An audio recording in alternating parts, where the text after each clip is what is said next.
Hi students, welcome back to our YouTube channel ನಮ್ಮ ವೇದಾಂತ ವಿಸಿದಲ್ಸಿ. ನಾನು ನಿಮ್ಮ ಮಾಸ್ಟರ್ ಟೀಚರ್ ಯಶಸ್ವಿ ಸರ್.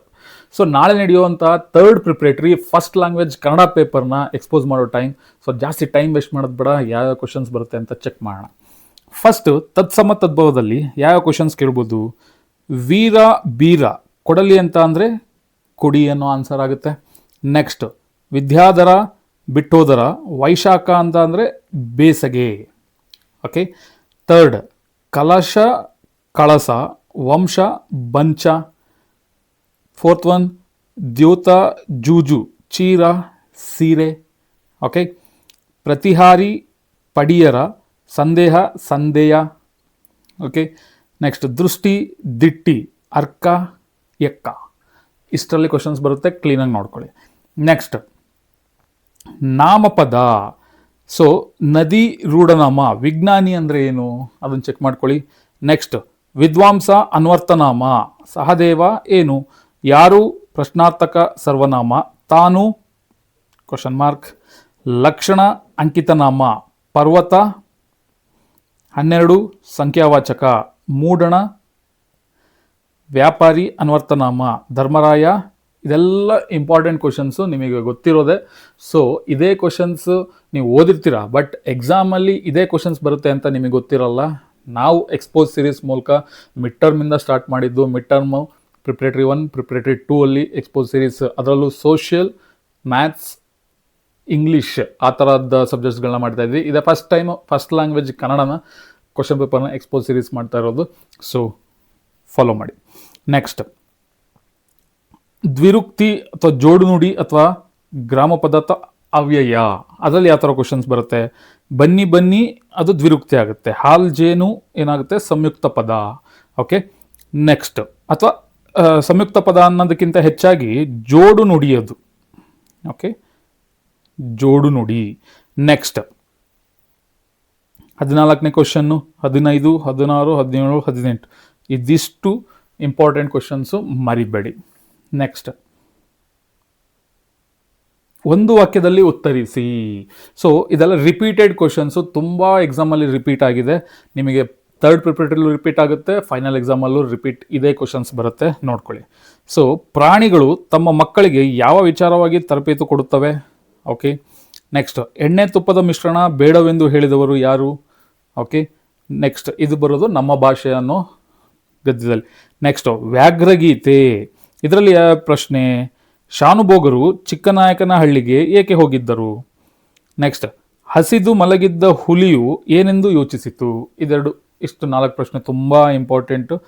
ಇದು ಇದು ಇದು ಇದು ಸೊ ಲಂಡನ್ ನಗರದಿಂದ ಯಾವ ಪ್ರಶ್ನೆ ಬರುತ್ತೆ ನೋಡೋಣ. ಸೊ ತುಂಬ ರಿಪೀಟ್ ಆಗಿರೋದು ಒಂದು ಪ್ರಶ್ನೆ, ಲಂಡನ್ನಿನ ಪೇಟೆಯಲ್ಲಿರುವ ಸ್ಟೇಷನರಿ ಅಂಗಡಿಯ ಹೆಸರೇನು? ಇದು ತುಂಬ ರಿಪೀಟ್ ಆಗಿದೆ, ತುಂಬ ಸಲ ಕ್ವಶನ್ಸ್ ಕೇಳಿದ್ದಾರೆ. ಮಾಡೆಲ್ ಪೇಪರ್ಸ್ ಅಥವಾ ಪ್ರೀವಿಯಸ್ ಪ್ರಿಪ್ರೇಟರಿ ಅಥವಾ ಫೈನಲ್ ಎಕ್ಸಾಮ್ ಪ್ರೀವಿಯಸ್ ಇಯರ್ಸ್ ತುಂಬ ಸಲ ರಿಪೀಟ್ ಆಗಿದೆ. ನೆಕ್ಸ್ಟ್ ಅಗ್ನಿಭೂತಿ ವಾಯುಭೂತಿಯರ ಕತೆ, ಅದರಲ್ಲಿ ಯಾವ ಪ್ರಶ್ನೆ? ಸೂರ್ಯಮಿತ್ರನು ತನಗೆ ಕಾಶ್ಯಾಪಿ ಎಂಬ ತಂಗಿ ಇಲ್ಲ ಎಂದು ಹೇಳೋದು ಕಾರಣವೇನು? ಆಯಿತಾ ಈ ಪ್ರಶ್ನೆ. ನೆಕ್ಸ್ಟ್ ಹಲಗಲಿ ಬೇಡರಿಂದ ಯಾವ ಪ್ರಶ್ನೆ? 2 ಪ್ರಶ್ನೆ. ಹಲಗಲಿಯ ಗುರುತು ಉಳಿದಂತಾದದ್ದು ಏಕೆ? ನೆಕ್ಸ್ಟ್ 2ನೇ ಪ್ರಶ್ನೆ. ಬೇಡರಿಗೆ ಆಗಸಿಗ ಬಂದು ಬುದ್ಧಿ ಮಾತನ್ನು ಹೇಳಿದವರು ಯಾರು? ಓಕೆ, ಮಿಸ್ ಮಾಡಬೇಡಿ, ತುಂಬ ಇಂಪಾರ್ಟೆಂಟು. ದೆನ್ ನೆಕ್ಸ್ಟ್ ದ್ರೋಣನು ಪರಶುರಾಮನಲ್ಲಿಗೆ ಏಕೆ ಬಂದನು? ತುಂಬ ಇಂಪಾರ್ಟೆಂಟ್ ಕ್ವಶನ್ನು, ತುಂಬ ಸಲ ರಿಪೀಟ್ ಆಗಿದೆ. ಭಾರ್ಗವ ಎಂದರೆ ಯಾರು? ಕುಂಭಸಂಭವ ಎಂದರೆ ಯಾರು? ಓಕೆ, ಕುಂಭಸಂಭವ ಎಂದರೆ ಯಾರು? ಇದು 3 ಕ್ವಶನ್ನು ತುಂಬ ಇಂಪಾರ್ಟೆಂಟ್, ಮರಿಬೇಡಿ. ನೆಕ್ಸ್ಟ್ 3 ಅಥವಾ 4 ವಾಕ್ಯಗಳಲ್ಲಿ ಉತ್ತರಿಸಿ. ಇಷ್ಟು ಪ್ರಶ್ನೆಗಳಿದೆ. ಎಷ್ಟು ಪ್ರಶ್ನೆ ಟೋಟಲ್? 1, 2, 3, 4, 5, 6, 7, 8, 9, 10 ಪ್ರಶ್ನೆನ ಲಿಸ್ಟ್ ಮಾಡಿದ್ದೀನಿ. ತುಂಬ ತುಂಬ ತುಂಬ ಇಂಪಾರ್ಟೆಂಟು, ಸ್ಕಿಪ್ ಮಾಡೋಕ್ಕೆ ಹೋಗಬೇಡಿ. ಓಕೆ. ನೆಕ್ಸ್ಟ್ ಇದನ್ನು ಬೇಕಾದ್ರೆ ಸ್ಕ್ರೀನ್ಶಾಟ್ ತಗೊಳ್ಳಿ, ಫಾಲೋ ಮಾಡಿ. ನೆಕ್ಸ್ಟ್ ಕವಿಗಳ ಅಥವಾ ಸಾಹಿತಿಗಳ ಜನ್ಮಸ್ಥಳ, ಕಾಲ, ಕೃತಿ ಮತ್ತು ಬಿರುದು ಅಥವಾ ಪ್ರಶಸ್ತಿಗಳನ್ನು ಕುರಿತು ವಾಕ್ಯ ರೂಪದಲ್ಲಿ ಬರೆಯಿರಿ. ಟೋಟಲ್ ಎಷ್ಟು ಜನ ಇದ್ದಾರೆ? 12 ಜನ ಇದ್ದಾರೆ. ಅದರಲ್ಲಿ ಮೇಯ್ನ್ ಯಾರ್ಯಾರು? ಸಾರಾ ಅಬೂಬಕರ್, ಓಕೆ, ಕುವೆಂಪು, ಪಂಪ. ಇದು ಸೇಮ್ 9 ಮತ್ತು 11 ಸೇಮ್ ಇದೆ. ಸೊ ಈ 3 ಕವಿಗಳ ಬಗ್ಗೆ ಜಾಸ್ತಿ ರಿಪೀಟಾಗಿ ಕೇಳಿದ್ದಾರೆ. ಇದನ್ನೂ ಓದ್ಕೊಳ್ಳಿ. ಈ 8 ಕವಿಗಳ ಪರಿಚಯ, ಅವರ ಕೃತಿ, ಅವರ ಸಾಧನೆ ಅಥವಾ ಅವರ ಪ್ರಶಸ್ತಿ, ಅದ್ರ ಬಗ್ಗೆಯೂ ನಿಮಗೆ ಗಮನ ಇರಬೇಕು. ಬಟ್ ಇಂಪಾರ್ಟೆಂಟಾಗಿ ಸಾರಾ ಅಬೂಬಕರ್, ಕುವೆಂಪು, ಪಂಪ ಬಗ್ಗೆ ತುಂಬ ಸತಿ ರಿಪೀಟ್ ಆಗಿದೆ. ಇದನ್ನು ಮಿಸ್ ಮಾಡಬೇಡಿ. ನೆಕ್ಸ್ಟ್, ಅಲಂಕಾರವನ್ನು ಗುರುತಿಸಿ ಅಂತ ಕೊಟ್ಟಿದ್ದಾರೆ. ಸೊ ಅದರಲ್ಲಿ ಮೇಯ್ನಾಗಿ ಯಾವ್ದ್ಯಾವುದು ಬರಬಹುದು ನೋಡಿ. ಫಸ್ಟು ಉಪಮಾಲಂಕಾರದಲ್ಲಿ ಈ 3 ಪ್ರಶ್ನೆಗಳಿದೆ. ಓಕೆ, ರೂಪಾಲಂಕಾರದಲ್ಲಿ ಇದು ಒಂದು ಪ್ರಶ್ನೆ ಇದೆ. ಉತ್ಪ್ರೇಕ್ಷಾಲಂಕಾರದಲ್ಲಿ ಇದು ಒಂದು ಪ್ರಶ್ನೆ ಇದೆ. ಅರ್ಥಾಂತರನ್ಯಾಸಾಲಂಕಾರ, ಓಕೆ, ಇದರಲ್ಲಿ ಒಂದು ಪ್ರಶ್ನೆ. ಇದಿಷ್ಟು ಕೂಡ ಇಂಪಾರ್ಟೆಂಟು, ಯಾವುದನ್ನು ಮಿಸ್ ಮಾಡೋಂಗಿಲ್ಲ. ಯಾಕೆಂದರೆ ಕನ್ನಡದಲ್ಲಿ ಯಾರಿಗೂ ಏನು ಕಷ್ಟ ಆಗಲ್ಲ, ಅದು ನನಗೆ ಗೊತ್ತಿದೆ.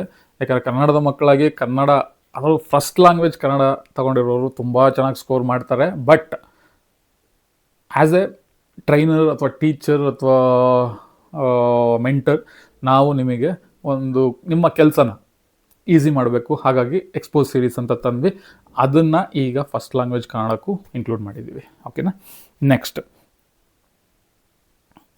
ಪದ್ಯ ಭಾಗವನ್ನು ಪೂರ್ಣಗೊಳಿಸಿ. ಸೊ ಸಂಕಲ್ಪ ಗೀತೆಯಲ್ಲಿ ಕಂಠಪದ್ಯ ಕೇಳ್ತಾರೆ. ಇದರಲ್ಲಿ ಇದು 2 ಬಿಟ್ಟರೆ ಬೇರೆ ಯಾವುದನ್ನು ಕೇಳಲ್ಲ. ಅದರಲ್ಲೂ ನೋಡಿ, ಇದು 2ನೇದು 4 ಬಾರಿ ರಿಪೀಟ್ ಆಗಿದೆ ಅಂತ ಮೆನ್ಷನ್ ಮಾಡಿದ್ದೀನಿ, ನೆನಪಲ್ಲಿಟ್ಕೊಳ್ಳಿ. ನೆಕ್ಸ್ಟ್, ಕೌರವೇಂದ್ರನ ಕೊಂದೆ ನೀನು, ಇದರಲ್ಲೂ ಕೂಡ ಇದೆರಡೇ ಕೇಳೋದು, ನೀನು ಕೇಳೋದಿಲ್ಲ. ದೆನ್ ವೀರಲವ, ಇದೆರಡೇ ಕೇಳೋದು, ಬೇರೆ ಏನು ಕೇಳೋದಿಲ್ಲ. ಇಷ್ಟನ್ನ ಕ್ಲೀನಾಗಿ ಓದ್ಕೊಳ್ಳಿ. ಇದರಲ್ಲಿ ಯಾವುದನ್ನು ಬೇಕಾದ್ರೂ ಕೊಡ್ಬೋದು. 8 ವಾಕ್ಯದಲ್ಲಿ, ಸೊ 1, 2, 3, 4, 5, 6 ಈ 6 ಪ್ರಶ್ನೆಯಲ್ಲಿ ಖಂಡಿತ ಕ್ವಶನ್ ಬರುತ್ತೆ. ರಿಪೀಟ್ ಆಗಿದೆ, ನೆನಪಲ್ಲಿ ಇಟ್ಕೊಳ್ಳಿ. ಅದಕ್ಕೆ ನಿಮಗೆ ಈಸಿ ಆಗಲಿ ಅಂತ. ಯಾಕೆಂದರೆ ನೀವು ಕ್ವಶನ್ ಪೇಪರ್ಸ್ನ ತೆಗೆದು, ಓಲ್ಡ್ ಕ್ವಶನ್ ಪೇಪರ್ಸ್ ಅಥವಾ ಮಾಡೆಲ್ ಪೇಪರ್ ಅಥವಾ ಪ್ರೀವಿಯಸ್ ಪ್ರಿಪ್ರೇಟರಿ ಪೇಪರ್ಸ್ನೆಲ್ಲ ತೆಗೆದು ಯಾವ ಕ್ವಶನ್ ರಿಪೀಟ್ ಆಗಿದೆ, ಯಾವ ಕ್ವಶನ್ ರಿಪೀಟ್ ಆಗಿಲ್ಲ ಅಂತ ಚೆಕ್ ಮಾಡೋಕ್ಕೆ ತುಂಬ ಟೈಮ್ ಹಿಡಿಯುತ್ತೆ, ಓದೋದಕ್ಕಾಗಲ್ಲ. ಅದಕ್ಕೆ ನಿಮಗೆ ಹೆಲ್ಪ್ ಆಗಲಿ ಅಂತ ನಾನು ಅದು ರಿಪೀಟ್ ಆಗಿರೋದನ್ನು ಮೆನ್ಷನ್ ಮಾಡಿದ್ದೀನಿ. Okay, important questions. ನೆಕ್ಸ್ಟ್, ಸಂದರ್ಭ ಕೇಳ್ತಾರೆ. ಸಂದರ್ಭದಲ್ಲಿ ಈ 12 ಸಂದರ್ಭ ಈ ಟಾಪಿಕ್ನ ಬಿಟ್ಟು ಬೇರೆ ಏನು ಕೇಳೋದಿಲ್ಲ. ಓಕೆ, ಈ ಟಾಪಿಕ್ನ ಬಿಟ್ಟು ಬೇರೆ ಏನು ಕೇಳೋದಿಲ್ಲ, ಮೆನ್ಷನ್ ಮಾಡ್ಕೊಳ್ಳಿ. ಈ ಟಾಪಿಕ್ನ ಬಿಟ್ಟು ಬೇರೆ ಯಾವುದನ್ನು ಕೇಳೋದಿಲ್ಲ, 12 ಟಾಪಿಕ್ಕು. ಸೊ ಚೆನ್ನಾಗಿ ಪ್ರಿಪೇರ್ ಆಗಿ. ಯಾವುದೇ ಕಾರಣಕ್ಕೂ ಕರ್ನಾಟಕದಲ್ಲಿ ಹುಟ್ಟಿರೋ ಮಕ್ಕಳು, ಕನ್ನಡದ ಮಕ್ಕಳು ಫಸ್ಟ್ ಲ್ಯಾಂಗ್ವೇಜ್ ಕನ್ನಡದಲ್ಲಿ 125 ಔಟ್ ಆಫ್ 125 ಸ್ಕೋರ್ ಮಾಡಲೇಬೇಕು. ಓಕೆನಾ. ಸೊ ಮತ್ತೆ ನೆಕ್ಸ್ಟ್ ವಿಡಿಯೋದಲ್ಲಿ ನಿಮ್ಮ ಮುಂದೆ ಸಿಗ್ತೀನಿ. ಟಿಲ್ ದೆನ್ ಟೇಕ್ ಕೇರ್, ಬಾಯ್ ಬಾಯ್.